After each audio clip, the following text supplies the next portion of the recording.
All right, so I just want to go over some of the Cedric Doumbe lore and background story just for the YouTube video. And the key here is really that, Cedric Doumbe is a decorated kickboxing world champion. He was two-time Glory welterweight champion, and he amassed a record of 75 wins, 7 losses, and 45 of those wins by way of knockout.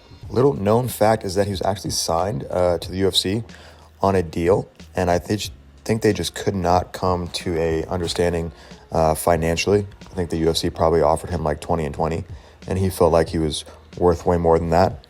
So the UFC had gone to Paris pretty recently this year, but they just couldn't make the deal done. So that deal kind of fell apart and fell through, and he was taken off the roster, and then he signed to PFL. This is his PFL debut. He's had a couple MMA fights, but this is his big MMA fight. Big deal. Actually comes out with this mattress and has the entire crowd screaming that his opponent's going to die or go to sleep, I think. So that was pretty incredible.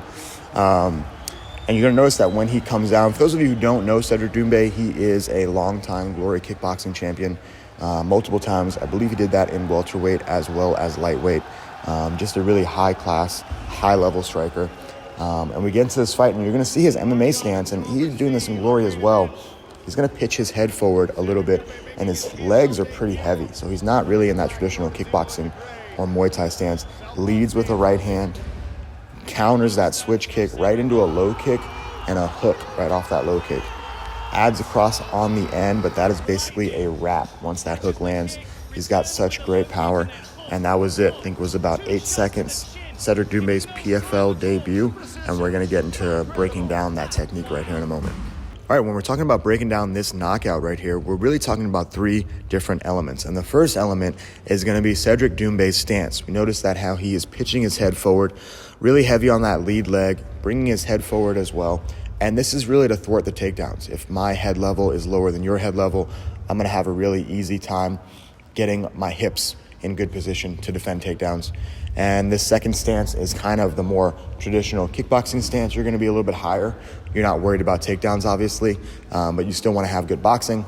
And then this final stance is more of a traditional Muay Thai stance where they're not as boxing heavy, they're more kick heavy, so they want their legs to be light so they can defend and fire off kicks. And a lot of times they're going to open up their hands to get into clinch positions and also to be able to catch those kicks. All right, the next element we're going to talk about in terms of the Cedric Doumbe knockout is going to be the way that he shelf catches his opponent's southpaw kick. So the kick comes in, instead of traditionally blocking Dutch style, which is bringing my opposite hand over, palm out over the top of the shin, he's bringing his opposite arm over underneath the shin, collecting the leg and carrying it through to his opposite hip. And he does that just by dipping his own hip to create space so that the leg can pass through. Whenever you're blocking, you never really want a single arm block.